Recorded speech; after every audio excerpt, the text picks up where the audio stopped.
Lemonada.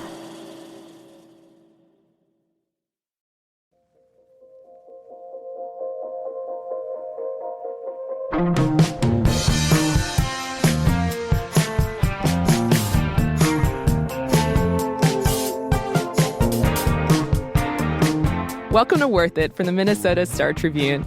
I'm Nicole Norfleet. Each week on the show, we share the happenings around Minnesota that we think are worth your time, your attention, and your money. In the co-pilot seat with me today is David Tainter, fearless morning team leader of the Today Desk. Hey, David. Hey, Nicole. How are you? Pretty good. If you don't know, David and I are kind of like yin and yang on our breaking news Today Desk. Ships passing in the newsroom. Basically. What time do you start again? 6 a.m. Are you even a morning person? How do you do that? Luckily, I am a morning person, so it kind of lines up well with my schedule. And then I come in, around like 1:30, 2 o'clock, and I'm on until 10 p.m. And so we're basically just the team that takes care of anything that happens breaking. Morning till night, that's right. What's like kind of like the craziest thing you had to deal with so far on your schedule? I have to say the craziest story was probably the morning that United Healthcare CEO Brian Thompson was shot and killed in New York City. Yeah. I was the first editor in the newsroom to kind of get word of this. Our reporter Chris Snowbeck was actually watching the investor conference live. So we both just sprung into action and got the news out and sort of continued following it for days after that.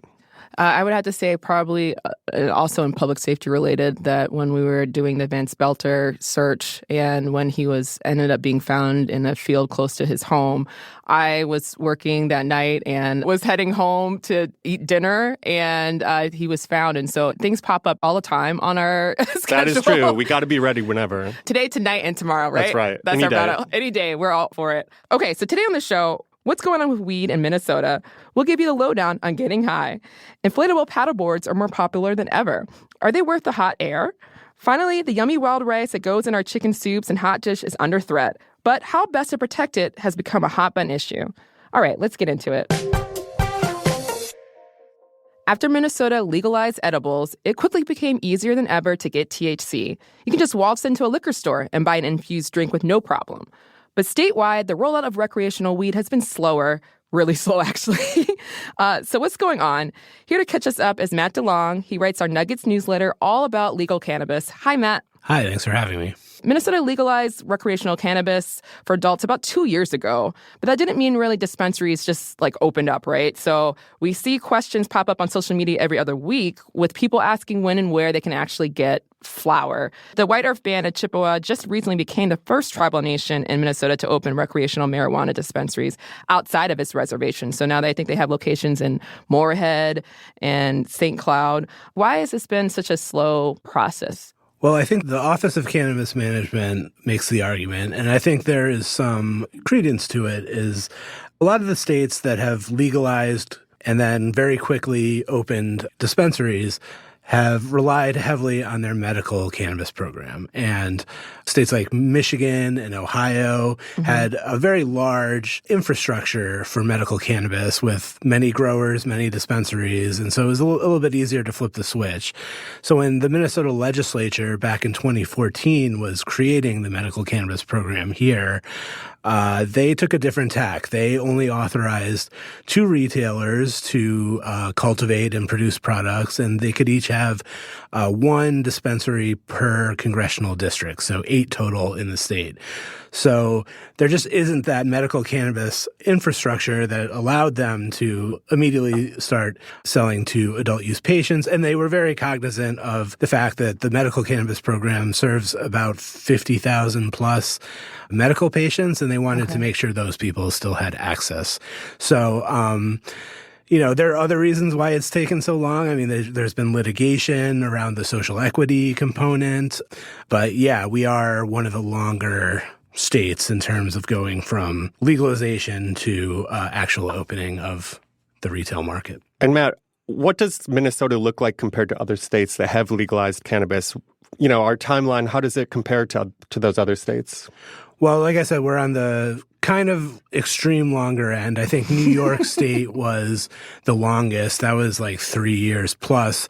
And their social equity component of their legalization program was bogged down in litigation as well, like ours was. Can you explain, like, when you say social equity, what does that mean? So the law was written with the intention of giving a little bit of a leg up to people who were harmed by cannabis prohibition, people who had like cannabis offenses, like nonviolent cannabis offenses, people who live in areas of high poverty, which is kind of a stand-in for over-policing. Also veterans. Every veteran qualifies for social equity. So that's a huge percentage of the population right there.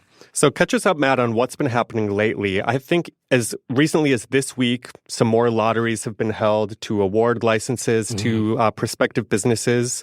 What's the latest, and when can people actually expect dispensaries to start opening? I mean, that's the $1 million question, but it's complicated is the answer. So the first lotteries for social equity and general applicants for several license types, including cultivator and manufacturer and social equity retailer licenses, were held June 5th. Well, they didn't award hundreds of licenses. They basically start the process where people who are successful in the lottery, applicants who are successful, can begin the work of setting up their business. They still have to go through a criminal background check. They have to enact a labor peace agreement with unions, secure local approval from whatever locality they intend to open in. Seems like a lot of steps here. There's a lot. There's a lot that has to happen still. But I mean, these businesses are moving through the pipeline. There's right now, according to the OCM yesterday, they said there are about 2,000 businesses that are somewhere in the pipeline moving towards licensure. And there's 5 that have been actually licensed. A couple of them are going to be doing cultivation. I think there's 1 retailer and 1 extractor. So things are starting to happen. Like, I think by the end of the year, you will be seeing some of these businesses opening their doors. How much product they're going to have to sell is an open question because there's only a couple ways they can legally purchase it. They can buy it from tribes. I think they'll be able to buy it from the medical companies potentially, but in terms of cannabis produced by state licensed businesses, it's going to be a while before those cultivators are going to have product to sell, because once you get licensed, then you can start planting. Then you have like 3 to 4 months. And we're kind of we're getting towards the end of the summer here in Minnesota. Yeah, I mean, so these 2 cultivators are actually growing outdoors. So, I mean, it's very late in the season to be starting plants outdoors, like of any type for any agriculture. So, Minnesota has a very short growing season. I'm not sure how that's going to work. I assume maybe they're doing some greenhouse stuff that will allow them to extend the season. But I mean, I'm sure their goal is to get product to the shelves as quickly as possible. Well, as we're working on coverage for this, we're kind of updating things as we go, as we learn about them. I think next week we have a dispensary map, which I think will be really helpful for folks that's coming out. And we're going to be updating that, right, David? That's right. As everything rolls out. Okay, Matt, is there any takeaways for consumers? I know there's been a lot of doomerism among cannabis enthusiasts and people who are eager to be able to buy pot legally in the state. But if you're paying attention to what's happening right now, like all the things that you would expect to happen ahead of launching the market are happening, and we are actually getting to a point where the market is going to launch somewhat soon. So if that's something you've been eagerly looking forward to, you got to wait a little bit longer, but it is coming. The light's at the end of the tunnel there. Yes. Well, thanks for breaking this down for us, Matt. Don't go anywhere. When we get back, we'll talk about one of the easiest ways to get on the lake this summer. That's right after the break.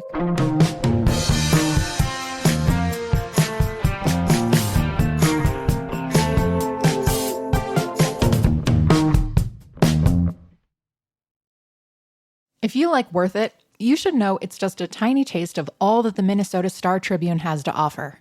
We've got an all-access pass to everything Minnesota, from outdoor adventures to the hottest food spots you've never heard of. From puzzles and games to the best concerts and happenings around the state. It's all here all the time. So subscribe to the Minnesota Star Tribune. It's a great deal. Go to startribune.com/worthit to subscribe. That's worth it to subscribe, all one word. This is an ad by BetterHelp. Did you know that workplace stress is now one of the top causes of declining mental health? In fact, 60% of the global workforce is experiencing higher than normal levels of stress. You can't just wave goodbye to work, but taking small steps for your wellness can yield big results. Hit play on your favorite podcast or song. sit in the sun, or take a walk daily. Even 5 minutes away from your screen can make all the difference. And while holidays are nice, they aren't a long-term solution. Don't forget that therapy can be ongoing and can help you build resilience to handle the unexpected challenges that the workday or any day can bring. Finding work-life balance can be hard. Getting the help you deserve? That should be easy. Unwind from work with BetterHelp. Visit BetterHelp.com for 10% off your first month. That's BetterHelp.com. It's peak lake life season, which means many of us are trying to get on the water as much as we can, and inflatable watercrafts are making that easier than ever. No more roof racks or trying to bungee strap your canoe haphazardly to the top of your car. Many inflatable kayaks and paddleboards can be folded and carted around in bags. Our outdoors reporter Bob Timmons is here to tell us about these watercraft punching above their weight. Hi, Bob. Hi, Nicole. I'm very excited about this conversation. Yeah, right. Anything having to do with water. So, Bob, when I think water inflatables, the first thing that comes to my mind is like some kind of pool floaties, maybe like, I don't know, An inner tube. Yeah, right? Yeah. But not very durable. But I feel like people used to look down on these inflatables because of that. Like they're cheap, things that maybe will leak air once you hit a rock or a stick. But when did that mindset start to change? You know, in talking with, and I know we're going to get into this, Paddle North is sort of the hammer when it comes to these inflatables now, especially in Minnesota, and they're even innovating in things with these sorts of products that are out there. But it's been about in the last 10 to 12 years, and kind of the onset of inflatable paddleboards, which were this novelty, and then has become now, legitimate. And then just word of mouth helped propel the sales of these things or legitimacy of these inflatable paddleboards. You start seeing more of them like, hey, what's up with that? That looked like a real one, something that's fiberglass or rigid. And so... Did the pandemic spur interest in this as well? People wanting to get outside, out of their houses, cooped up, as the weather turned warm in that spring, summer 2020? Had a little bit of change in their pocket. Yeah, right. Yeah, disposable income. You're not going on X vacation, so I'm going to throw money at, David definitely saw that with bike sales, kayak sales, all sorts of toys. And I think I don't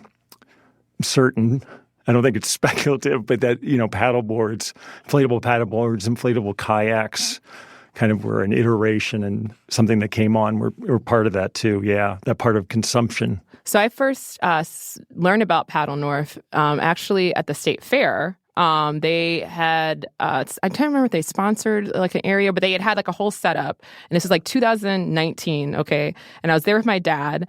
I don't know what it was about this, but like we left with a kayak that day. My dad was like, we're going to buy this kayak. And I think it was, a little bit pricier than it just kind of started to come out, become popular. They were starting to make a name for themselves. And it was so cool to seeing it all set up because I always wanted to have like a canoe. But a large part of why I didn't have one is because I didn't know where to store it and how to maintain it.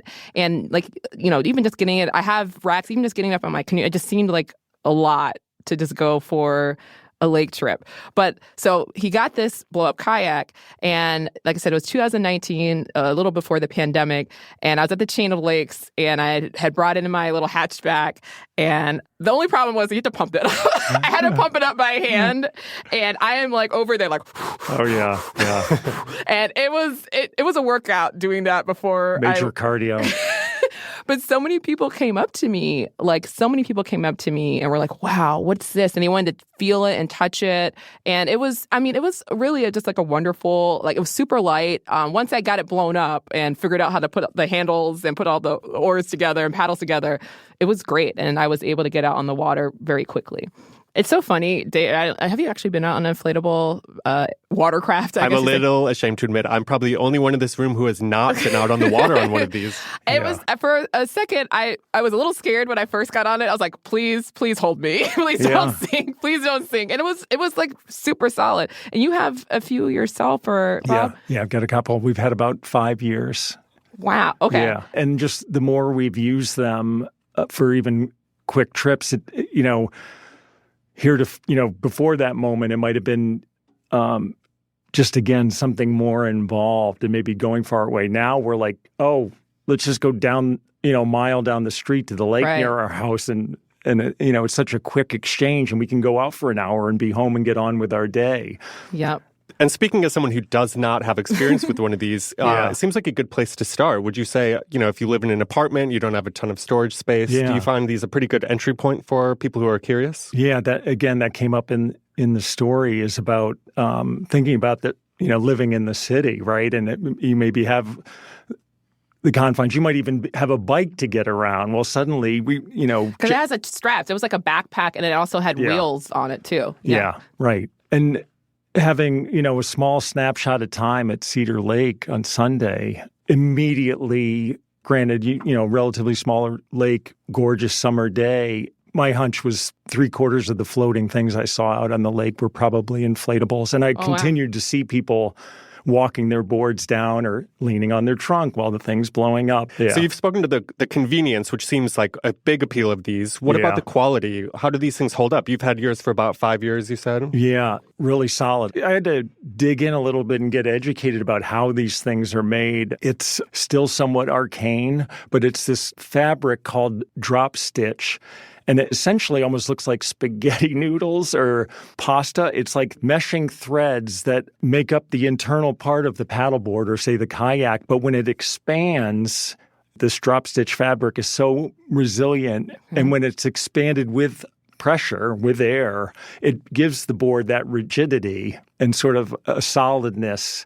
And then it's all wrapped in this sort of, it feels like Navy SEAL quality synthetic material. So all of that together just makes these things sort of impenetrable. I mean, I've never had any issues. You haven't, and we've worked on emergency patching? We've worked them pretty hard, yeah. I did want to also have you talk about the fact that there are still rules with this. This all sounds all like fun and games, but I actually got stopped on the water, which is, I didn't know they do that. Because apparently I needed to have like some kind of like sticker, licensing sticker on it. I can't remember if it was like, if it's over 10 feet, I think you need to still need correct. To. Yeah. And I don't know if maybe because I have I had an older version of it, and maybe the guy wasn't sure. And also I was probably the only one out on these inflatable kayaks. So there was a learning curve in like what the regulations are. Yeah. What are some of the rules when it comes to these inflatable watercraft? Well, I mean, you've hit on one that I think probably flies below the radar is that you need to register it. As anybody who owns a Lund or a boat, if it's over 10 feet long, you need to have a sticker on there. And it's like $25 a year, and then there's some sort of renewal fee that's less. But I would say your first encounter is always going to be like yours, Nicole, probably where you're going to get like, hey, you should get, try and get that registered before you take it out the next time. No one's going to get ticketed straight away unless you're just doing something. No trip to boat jail on your first offense. Right. You imagine me like it's paddling, la la la, right. like, yeah. Excuse me, miss. Okay, David, Bob, do you think that inflatable paddleboards, I think they can run from the low 100 to a high 200 on Amazon, but then obviously Paddle North can go, I think, up to 1,000 for some of these. Yeah. Worth it? Or what do you guys think? I think worth it. I'm going to try it. You're going to try it? We could always borrow. Let's take a field trip. Take a field trip? Okay. Yeah. Thanks, Bob. Happy paddleboarding. Absolutely. Fun to be here. Coming up, wild rice is on a slow decline. Many agree it needs to be protected, but are divided on how. More on that in a little bit.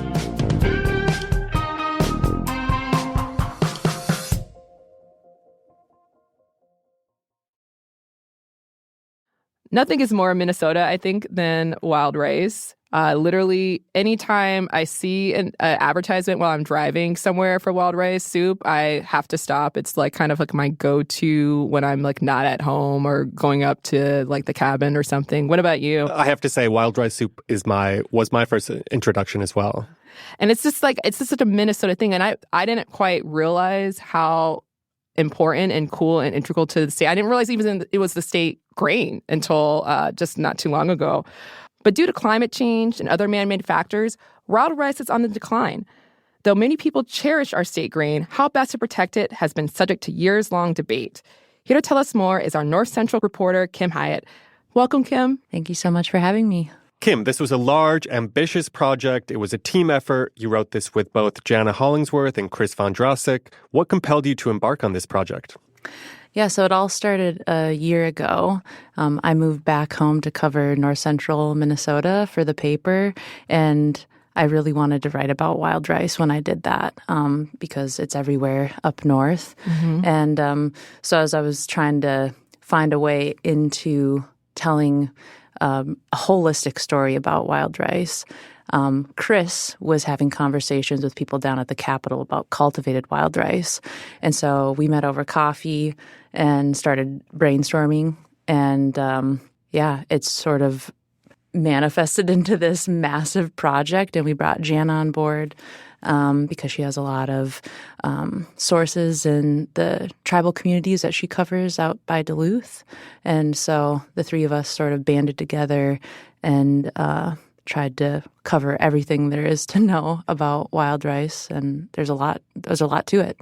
Now, you said cultivated wild rice. What does that mean? So cultivated is farmed rice, rice paddies. So it's harvested like big combines versus going in a canoe and using knockers to knock the grain into your canoe. That's more of a hand-harvested process, right? Yeah, that's natural. A big part of the story is focusing on the difference between cultivated and natural wild rice, which I grew up eating wild rice, and I didn't know that there was a difference between the two. Same. Yeah. And I think a lot of people realize that. And it wasn't to say that one is better than the other, though I think people have their opinion about that. Sure. And that like tribes are not monoliths, and they have like one view that cultivated is bad or natural is better, because Red Lake Nation grows cultivated wild rice. And so maybe just to back up a little bit, like, why is wild rice so important to Minnesota, and why is it that we produce so much of it? I think we produce the most in the world. Yeah, which I didn't realize either until we started researching this project. But it makes sense when you think about Minnesota being the land of 10,000 lakes, that we have the perfect environment for growing wild rice because it comes up on shallow shorelines, and we have tons of those. And it's not just lakes, but it's other waterways, streams, bogs. And so because we have so many lakes, we have an abundance of wild rice. There's a cool detail in the story about an ancient prophecy that might have led certain people to discover wild rice. Tell us more about that. Yeah, so that's a section in the project where we talk about the prophecy and what led the Ojibwe and the Dakota to Minnesota, in that they were told to come here in search of the food that grows on water. Oh. Which is really beautiful. It's really beautiful. And wild rice is manumin in Ojibwe, and that translates to the good berry. The good berry. Yeah, in Ojibwe. Well, tribes and researchers had disagreed on how wild rice should be treated. I know there was one tribal chair that had, I think the way he said it was that once, you do all these different things to the rice, is it even really wild rice anymore? Could you explain what the controversy here is about this? Yeah, it's definitely been around since at least the late 90s. And it's created a lot of distrust, I think, between the University of Minnesota researchers and tribal communities, and they haven't really been able to heal that relationship necessarily or build that trust back. So what is this lab that the U of M is running? Yeah, so it's called the Kimball Lab. It's in Grand Rapids, and Chris visited there, and it's where they come up with new strains of cultivated wild rice and research it to be, better disease resistant, gaining the most pounds per acreage, and sturdier stems. You actually went out there with them as they were doing the harvesting by hand, right? Yeah. Can you describe, I saw a little bit of the videos. It sounds beautiful just hearing the rods and stuff. Can you explain kind of how that works? Sure, it is very beautiful. It's also a lot of hard work. It looks a lot prettier than it's not this. It is romanticized for sure, but when you're out there in the elements, it's totally different. These people go out harvesting for hours and hours, and they just bring something to drink with them. They're not packing along a picnic or something because they're going to run out of room in their canoe that they want to fill with wild rice. But the elements of, sun and biting worms that fall into the canoe when you're knocking the grain into the canoe. I'm guessing long sleeve is probably the best. Yes, and so when I showed up, I had never been wild ricing before, and I wore all linen and cotton. And so the wild rice is sticking to me like Velcro. That was such a cool detail in the story. Did you have to like shake? I mean, every rice, counts. So do you have to like kind of shake everything off at the end? Yeah, I tried to get off as much as I could. But yeah, it was a beautiful experience going out there and seeing just how much of a labor of love it is for these people. You explained a little bit earlier the difference between cultivated wild rice and the natural wild rice. How is cultivated wild rice harvested? Yeah, it's harvested with combines. So as I described, people will go out in canoes and it will take hours and hours to, get a couple 100 pounds. And these combines go out into these rice paddies and they can churn up thousands of pounds at a time, It's a very different process. A lot of non-native farmers do cultivated ricing, but then there's Red Lake Nation as well, which is the largest producer of cultivated wild rice in Minnesota. And I'm guessing because there's so much more cultivated wild rice that most people are probably consuming that, or I don't know if there's a percentage, or how would you describe that? Yeah, I don't know the percentage of that, but I would say you see it just as much as natural wild rice in the store, but I think people purchase cultivated wild rice because it's cheaper, typically. But if you go to like Owamni, the restaurant in Minneapolis that's Indigenous owned, you can see both cultivated and natural wild rice on their menu. So they try to incorporate both of them. And I'm guessing, I don't know if can you taste the difference? Or some say that they can, and I do believe them, because imagine growing up around this your whole life, and there's a part in the story where talk about like being able to discern like where a wine comes from, like what region of France, right? Right. And people eating wild rice and who have known it their whole life, they can say that they know what lake it came from. It tastes like it came from the a terroir of the rice. Yes. That's amazing. And even some babies, it's the first solid food that they eat in their lives as well, right? Yeah, exactly. So it's really a part of, it's a central piece of their culture, their identity, spirituality. And I don't think I really realized that, and that was a big part of what we wanted to do with this project, is to really unpack that and make, hopefully, people have a greater appreciation for wild rice and what it means to our Indigenous neighbors. Your story also sounded a bit of a warning note about the amount of wild rice that's harvested in Minnesota. It sounds like that's decreased over the years. Why is that? There's many factors. And of course, wild rice goes through a boom-bust cycle. So it ebbs and flows. That's why we don't really know how many pounds are harvested every single year, because it's different. We know that there's 10 million pounds of cultivated wild rice harvested every year, right? But natural, it's a little more of a mixed bag. And there's a lot contributing to the decline. I would say climate change is a huge factor, pollution, and especially invasive species. I guess when we talk about climate change, is that, I don't know if there's any like deeper explanation about like what exactly we're talking about. Is it because it's getting wetter, or do you have any explanation on that? Yeah, I think it's just the extremes of our climate. So last harvest was the worst in recent memory for many wild ricers, and that was because of the devastating floods that came in June, and they sort of destroyed these rice beds at a critical growth state where they were really fragile, and then all this rain came and wind, and I think that's why it amounted to one of the worst harvests ever, on top of all of these other threats: pollution, climate change, invasive species, and then you have devastating floods. We don't know if that's going to happen yet this year. We hope not. Right. And you spoke a bit to that smaller harvest, including one of the characters in your story spoke about sweeping the canoe after the harvest, right? And that practice is sort of spread to others because you want to take advantage of as many grains as you can. Yeah, that's my guy Dave Bismarck, and he was the first source that I met for this story. And he's like a really well-known wild ricer from the Leech Lake Reservation, and he's who I went out on the canoe with and saw harvesting firsthand. And I went and spent a lot of time with him and his sons when they were out ricing. And he talks about how like ricing is like a fingerprint.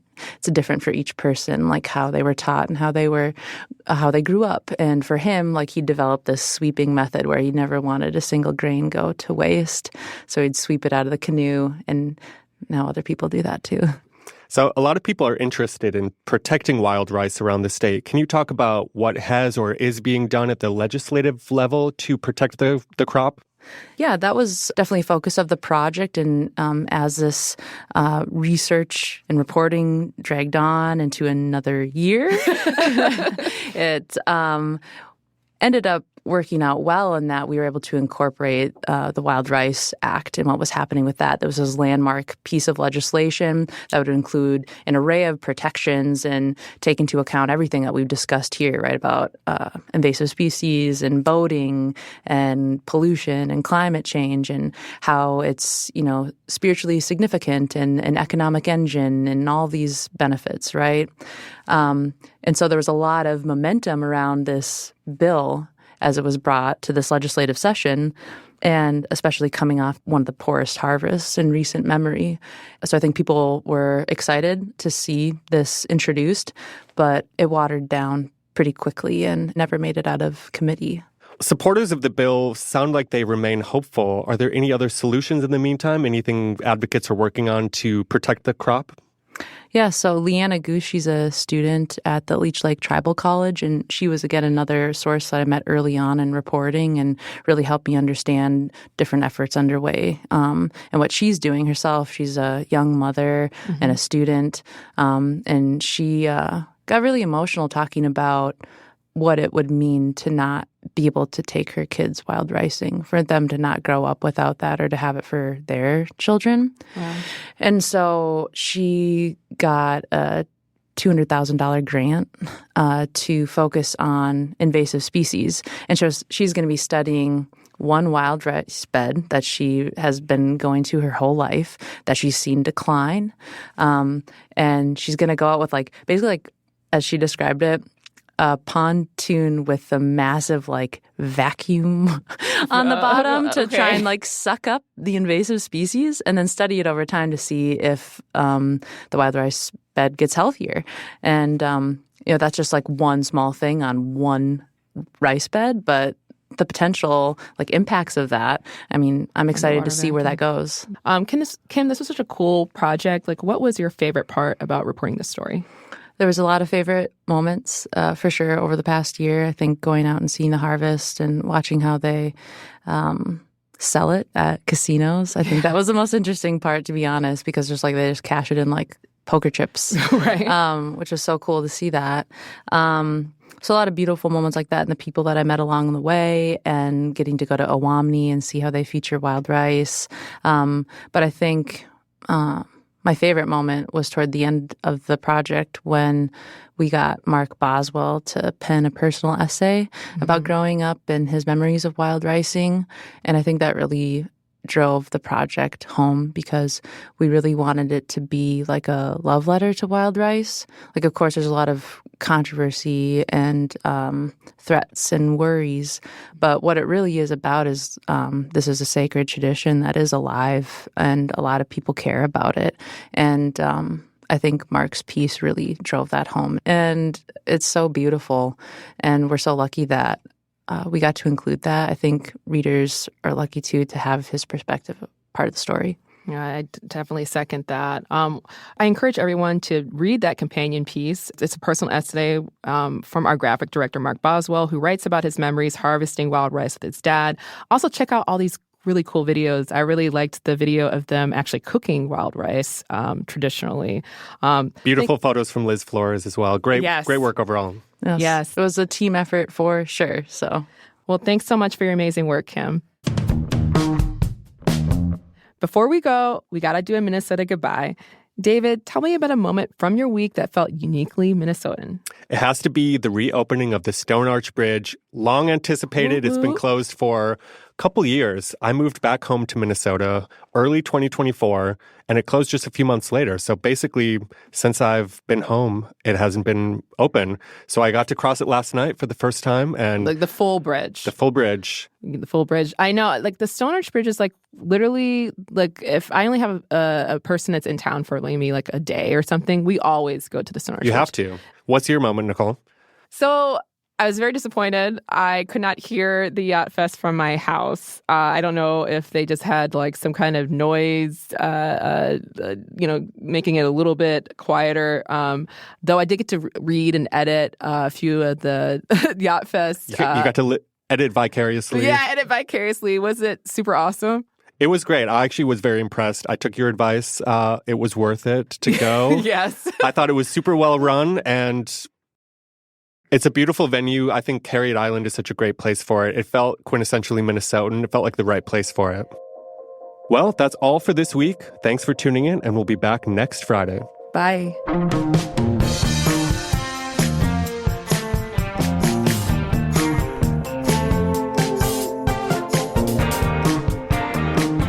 Worth It is a co-production of the Minnesota Star Tribune and Lemonada Media. It's hosted by me. The production team includes Melissa Townsend, Chrissy Pease, and Tiffany Bowie, with help from Zoe Jackson and Casey Darnell. This series is mixed by Johnny Vince Evans, with technical help from Matt Gilmer. Our theme was composed by Dan Malad. Lemonada's Senior Vice President of Weekly Content and Production is Steve Nelson, and the Star Tribune's Director of Audio and Video Initiatives is Jenny Pinkley. Executive producers are Stephanie Whittles-Wax and Jessica Cordova-Kramer. Help others find our show by leaving us a rating and writing a review. Follow Worth It wherever you get your podcasts or listen ad-free on Amazon Music with your Prime membership. Thanks so much for listening. Catch you next week. Bye.